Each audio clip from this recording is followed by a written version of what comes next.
The Lions are on an 11-game win streak, but that could all possibly change with the Buffalo Bills coming to town. Some people are afraid of them, but I think that the Detroit Lions just might be the perfect opponent and the worst nightmare for the Bills. We're going to talk about it, so stay tuned.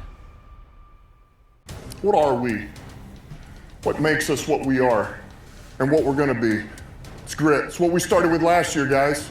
Doesn't matter if you have one ass cheek and 3 toes. I will beat your ass. Can definitely compete with the big dogs. 10-5 end zone touchdown Detroit Lions. You guys are unbelievable, man. I'm telling you. We are driven by Detroit. Hello, Detroit Lions friends and family members. Welcome on back to yet another episode of MCM Motor City Mania. I'm your host, David T. Pike, and as always, we're diving on in. I already know that based upon that intro, and based upon the title, the thumbnail, and everything else, that anybody who decides to watch this, they're going to look at this like I've potentially lost my damn mind.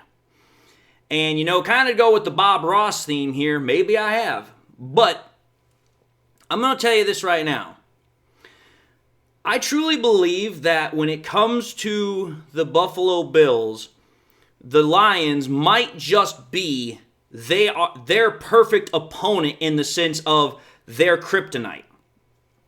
Let me explain throughout the course of this video why I think that's the case. Let's first and foremost take a look at the Lions and where they're coming from going into this game. They're coming off of a mini bye week. They played 2 Thursday games in a row, won both Thursday games in a row, so they got a very much needed extra little couple of days of rest before they had to start getting ready for this game against the Bills. Now, as we all know, the Bills are considered Super Bowl favorites. So are the Lions. So this game has already got a massive amount of anticipation. There's going to be a lot of narratives. There's going to be a lot of talk. There's going to be a lot about this game that everybody is going to be focusing on, whether it's the quarterbacks, offenses versus defenses, whatever the case might be, because for a lot of people, they are looking at this as a Super Bowl preview. So this game has got a huge amount of anticipation already stacked on top of it, and the week's barely started. Now, that's where the Lions are coming from, and kind of a little bit of what we're all expecting from this game, right? Now let's take a look at the Bills. The Bills are coming into this game. They're not getting any extra rest. They just came off of an absolute heartbreaker of a loss against the Los Angeles Rams, 44-42. However, I will say this. That loss that the Bills had at the hands of the Rams was not due to lack of effort. It was not due to lack of heart. Rather, in my opinion, it was due to poor coaching on the part of clock management and also in terms of play calling. That was ultimately why and how the Bills lost that game against the Rams. It wasn't because of effort or because of the fact that the team didn't keep trying. They certainly tried their best, and I've said it before to friends in private, and I'll say it even here now. I kind of feel bad for Josh Allen because for all the effort he put into that game, it kind of got squandered. But anyway, that's about the only part of this episode where I'm really going to say that about Josh Allen, because it's like, listen, I recognize talent and I recognize greatness, and it's like, dude, Josh Allen had a great game against the Rams, and in essence, his coach kind of crapped on it for him. So that's about all I'm going to say. But anyway, that's what we're looking at when we're talking about the Bills. So why then do I think the Lions are the perfect opponent for the Buffalo Bills? Here's the reason why, folks. The first reason is because of the fact, let's take a look at who they just played. I'm talking about the Buffalo Bills here, right? Take a look at the team they just played.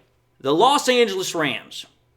I'm going to tell you this right now. The Lions are without a doubt the best team in the NFL. No question about that. I don't give a damn what anyone wants to try and say. I don't care if Ryan Clark wants to say it's the Philadelphia Eagles. I don't care if Vikings fans say it's them. The Lions are the best team. Stop your crying. I don't care. But let's understand something here. If we take a look at the Lions, a lot of the roots that make up who they are as a team can be traced back to the Rams. Let's think about it. Jared Goff was traded from the Rams to the Detroit Lions. Brad Holmes left as a senior scouter from the freaking Rams to become our GM. If you think about it also in a very roundabout way, Ben Johnson also has a connection to that because Ben Johnson worked directly underneath, what's his name? He's the Bengals head coach who's worked with, freaking McVay and Kyle Shanahan and all those other guys. So there are a couple of people here that actually have either a very direct connection, like they actually worked for the organization, or they have an indirect connection to the organization. Well, if you think about it, whether it's because of those discarded pieces or whether it's because of those indirect pieces, the Lions have found a way to be a much newer, much more efficient version of the Rams. And I'm not trying to say like we copied the Rams. I'm saying that there are certain elements that with the crossover, the transfer of certain pieces that came from the Rams, the Lions as an organization, as a total team, they said, okay, there are certain things about this we like. We're going to enhance them, but we're never going to lose what is true about ourselves. That's why I'm saying they enhanced them, but they're still pretty much Detroit's.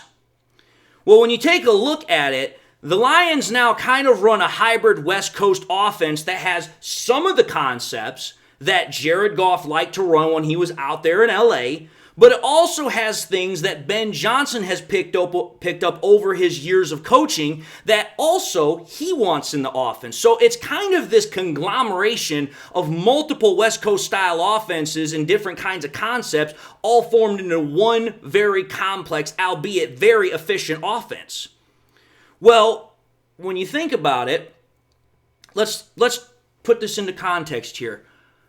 That Sean McVay offense that Jared Goff has included some of the parts from into this offense that the Lions run, that Sean McVay offense scored 44 points against that Bills defense. Now, I know for some people they'd be like, well, that's not exactly all that big. Oh, but it is. Let's put this into context here. Prior to the game against the Bills, think about it. The Rams, they'd had a decent offense, but their offense hadn't quite, kind of like clicked into a huge gear. That was kind of like their big, okay, we've kind of come back into the picture of, okay, don't forget about us in the playoff picture. So that's one thing to consider. The second thing to consider is going into that game, the Bills had a very top-end scoring defense in that they didn't allow a lot of points. If I recall correctly, I think going into that game, they were only allowing like 19 points per game. By the time they were done, with those 44 points added on, it had jumped up to like almost 21 points per game. That's crazy. So you're talking about a Bills defense here that normally does not get scored a whole hell of a lot on. In fact, let me take a look-see in my notes here. Yeah, the last time the Bills had a game where they got that many points scored on them, or I should say something close to it, was when they played the Ravens back in Week 4. And the Ravens only put up 35. Think about that. You have a team in the Rams that most of the years kind of struggled to find themselves, and then against one of the better defenses, if not one of the top 5 defenses, I would wager, in the NFL right now, they come out and they freaking just land blast the freaking Bills for 44 points. And at some points during that game, because I watched it, it looked like the Rams were about to run away with the damn thing. So, why is that important? It's important because, like I said, the Rams have some of the...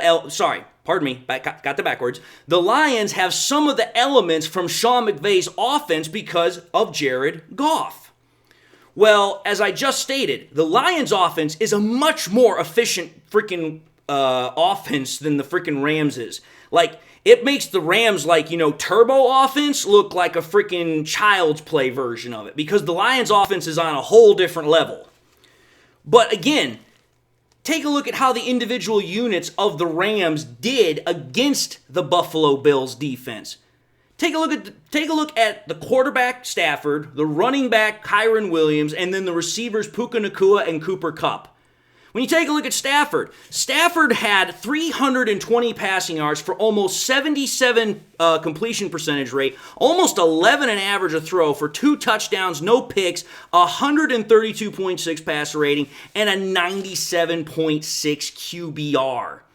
That is what you call a damn fine afternoon of quarterback play. Then you take a look at the running game. Definitely nowhere near as close as far as, the efficiency perspective, but it was still pretty good. There were times during that game where the Rams' running attack looked like it was also going to take off. Kyron Williams had a couple of good plays. He had 29 rushes, quite a lot of rushes, only had 87 yards, but he had 2 rushing touchdowns. So again, what does that tell me? Not only did the Rams find ways to use the offense through the air, they also did it through the ground. And then when you take a look at how I said with Stafford, take a look at the receivers he was throwing to, which was Puka Nacua and Cooper Kupp. I'll say this right now, Puka Nacua had himself a damn career day. 12 receptions for 162 yards for 13.5 an average and 1 touchdown. And Kupp, on the other hand, not the same, but still pretty damn good, had 5 receptions for 92 yards, 18.4 an average, and a touchdown. So think about this, folks. This Rams offense, which for the majority of the year has been trying to find itself, all of a sudden, when it's fully healthy, fully on go, and there's nothing to hold it up, they're at home, Sean McVay literally kind of like takes the training wheels off, and they absolutely erupt. They literally freaking drop 44 points on one of the best defenses in the NFL. That's not mere coincidence. That right there tells me something. Okay, if that's what Sean McVay can do, what the hell do you think that Jared Goff and Ben Johnson are going to do? Because again, I've been highlighting it this whole episode. Our offense takes some of the elements from Sean McVay's offense, but we do it better and more efficiently. And the best way I can explain this is that the Lions have played games against top defenses this year, and we have also had great performances. The Lions have played against 2 top defenses in terms of the statistical numbers. That's the Vikings and that's the Titans. Now, the Titans, their numbers have definitely fallen off towards the end of the year, but let's call for what it is. When you have a crap offense, that's going to happen. But despite that, their defense still plays at a very high level. But the Vikings, they're still playing at a very high level, and their record reflects it. Well, think about this. The Vikings are right in that wheelhouse, if you will, of like top 4, top 5, top 3 defenses, kind of where the Lions and Bills are at. Well, let's go back to the Week 5 game we played against the Vikings where we were 4-1, the Vikings were 5-0. We were going into US Bank Stadium to play the Vikings, and everybody wanted to talk about Brian Flores' defense and how he was just going to absolutely wreck our offense. Okay. As we all remember, the Lions won that game 31-29, so it was close, but how did our passing attack, our rushing attack, and our receiving game go? Here's how it went. Jared Goff was 22 of 25 for 88%, 280 passing yards for 11.2 an average a throw, 2 touchdowns, no picks, 140 passer rating with an 86.9 QBR. So again, against a quality caliber defense, just like the Bills, Jared Goff was damn near perfect, much like he's damn near been almost this entire season. Let's take a look at Gibbs with the rushing game. Gibbs had 15 rushes for 116 yards, 7.7 an average a rush with 2 rushing touchdowns. If there's one thing we've learned over the entirety of this season is that Brian Flores is very prideful about not having his defense scored on through the ground game. He absolutely wants to limit rushing touchdowns above all else. And I think if realistically I remember correctly, I think they've only allowed 10, maybe 11 rushing touchdowns this year. And 2 of them came directly from our running back, Jahmyr Gibbs. That's pretty important. And then there's the receiving element, Amon-Ra St. Brown. Amon-Ra St. Brown in that game was excellent. 8 receptions, 112 yards, 14 an average a reception for 1 receiving touchdown. The other one, if I recall correctly, I think went to Khalif Raymond, but that's irrelevant. The point of the matter is that if Stafford and his offense, which is not as young, not as efficient, not as explosive as ours, was able to do that against a Bills defense, And Jared Goff and our offense against a Vikings defense, which is of a similar vein, of a similar caliber, did that.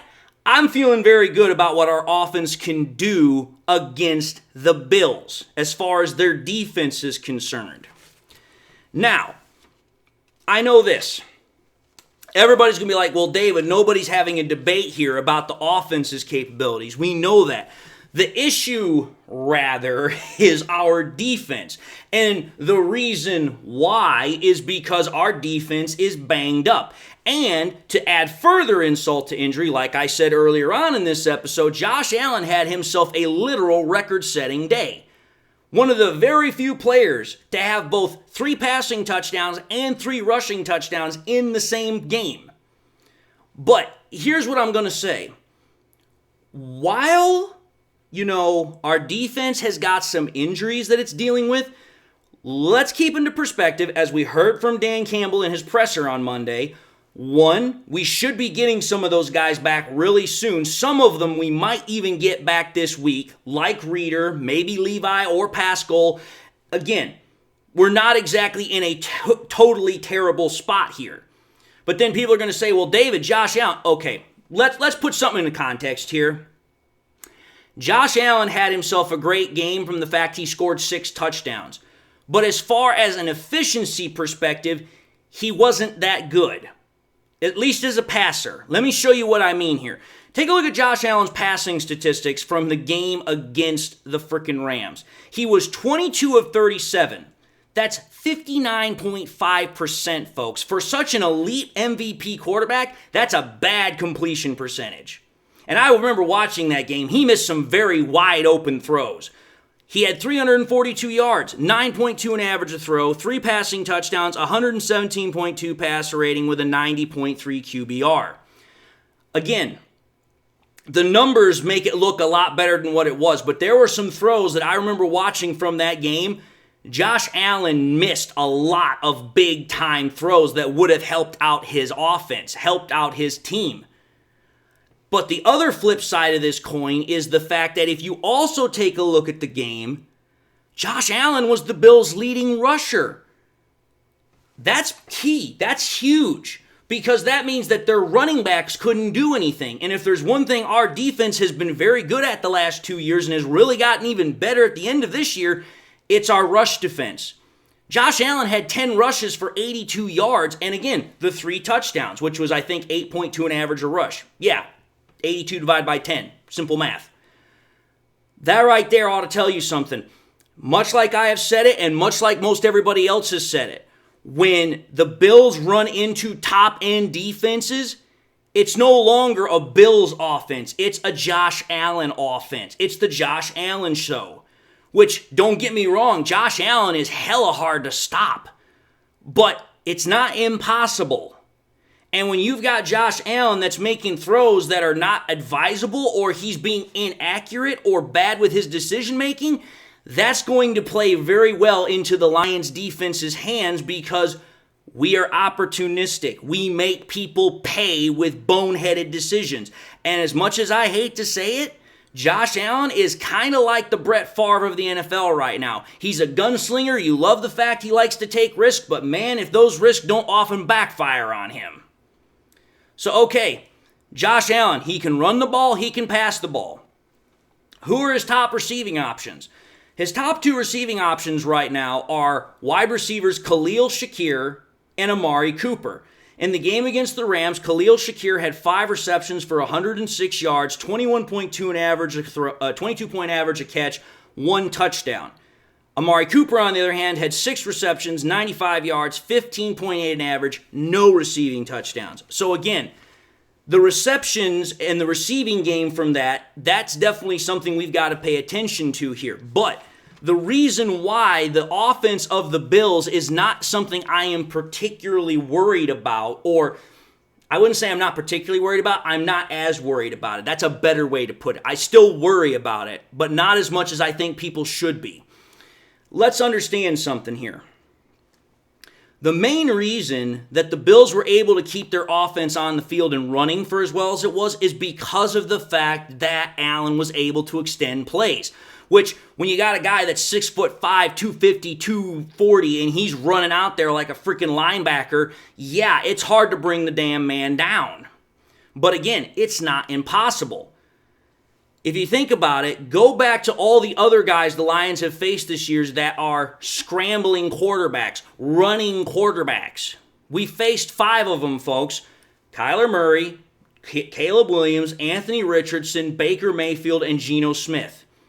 Out of all 5 of those guys, the Lions have allowed 29 rushes for 217 yards, which is about 7.5 an average a rush. Well, if you think about it, that's only about 5 rushes a game, and you're only giving up about 7-8 yards per rush. So in essence, you're giving up about 32 yards a game, really. That's pretty damn good against running quarterbacks. And again, when you consider the fact that we've played a guy that has a very similar body in terms of build and size in Anthony Richardson, and we did a pretty decent job of bottling him up, I'm not as worried about the fact of what Josh Allen can do running the ball. Again, the main element of threat from Josh Allen is how he throws the ball. But if he's out there having a day like he had against the Rams where he's missing wide open throws or he's making ill-advised throws into tight coverage, we all know what kind of ball hawks we have in our secondary, a.k.a. Kirby Joseph, Brian Branch, Carlton Davis, the whole lot of them. I'm just simply saying here, yes, the Bills' offense looks intimidating. Yes, Josh Allen is a threat you have to respect. But just because of how he is and all this talk about him of being about this like superstar player, that does not mean he is indomitable. He can be beat. He does make mistakes. Again, remember something here, folks. Just because he's not thrown a lot of interceptions this year does not mean that in I think a year or so ago, he was an interception machine. It can happen. We've seen it happen. Because, that's right. What's the Lions defense done this year? The Lions defense this year had 10 straight games with an interception. Sometimes dual interceptions, triple interceptions. And out of the 13 games we've played so far this year, we've had 11 games where we've gathered a turnover. This is a defense that is very, very opportunistic. It loves to get takeaways. So when you're good at doing that, and on top of that, the Lions are still one of the top-end teams in the NFL right now in terms of applying pressure. Zadarius Smith is catching on. Pat O'Connor had himself a really great game last week against the damn Packers. We have a capability here to still play our style of football and not have to worry, again, as much about what the Bills are going to do to us. Does that mean we can rest on our laurels? Hell no, it doesn't. But for everybody that's worrying that the Bills are going to come in and just absolutely lay the wood on us, back up half a second here. The Bills are primarily a one-man show most times, and that one-man show is literally kind of like feast or famine. Some days, he will give you the best performance a quarterback could ever give you. And then there's other days where it's like, man, you're sitting there scratching, wondering what the hell's going on. Because, that's right, dare I remind everybody, but this is the same quarterback that just had a historic performance against the Rams earlier this Sunday. I believe, if I recall correctly, he had another performance earlier this year where he was 9 for 30? Yeah, that's what I'm talking about, that feast or famine kind of mode there. That's what Josh Allen is. He's either really damn good or he's really damn bad.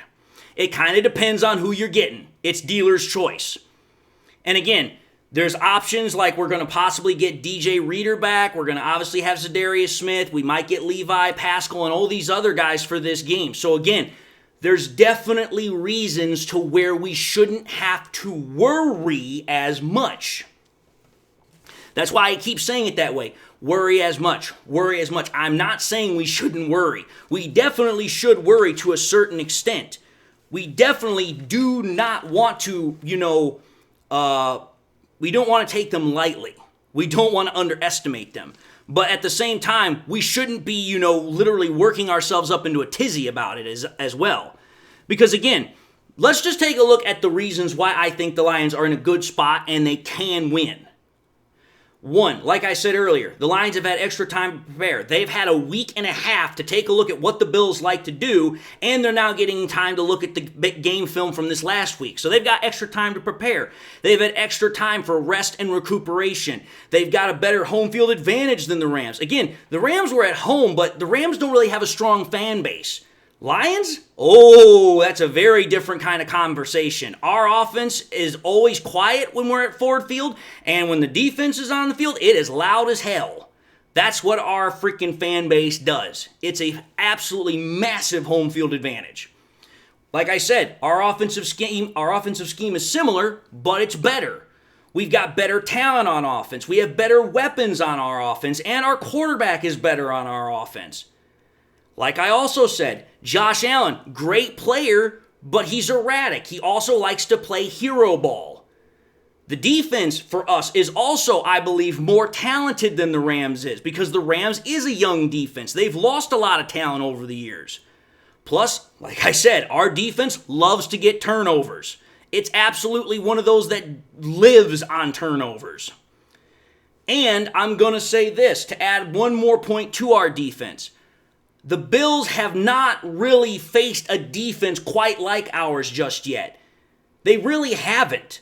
They faced some good defenses, don't get me wrong, but they ain't faced one like ours just yet. And they sure as hell haven't faced one like ours, oh, that's right, on our home turf, meaning they're not in their home element. And if there's one thing I can say just from my research, Josh Allen does not do good on the road at all. So again, I'm feeling a lot better about this situation than most people probably are, but there is a very damn good reason for it. This was kind of like a huge generic breakdown. I've got a much more detailed breakdown coming up, but this right here ought to get you guys at least starting to think about this in a much different context. But having said that, I'm going to end this episode and say thank you all for watching in another episode of MCM Motor City Mania. If you like what you saw, by all means, I highly encourage y'all to watch the next episode. Also encourage y'all to do one of these three things: like, comment, and subscribe. If by chance you subscribed in the past and you forgot to do so at the time, highly encourage y'all to please make sure you hit that bell notification icon as well, so that you guys never miss any more content I push out. Also encourage y'all to share the content with your Lions friends and family members. Share here on YouTube, Twitter, Facebook. Share anywhere and everywhere you possibly can. The more we do that, the greater the channel can grow and spread. And with that being said, my friends, whether it's your first time watching me or you've been watching me for a while, I hope you all got something out of it that you enjoyed and something you could learn. Also, hope you all got something in your life that makes you happy and makes you smile. God bless, my friends, and until the next time we meet, I'll see you all in the next episode.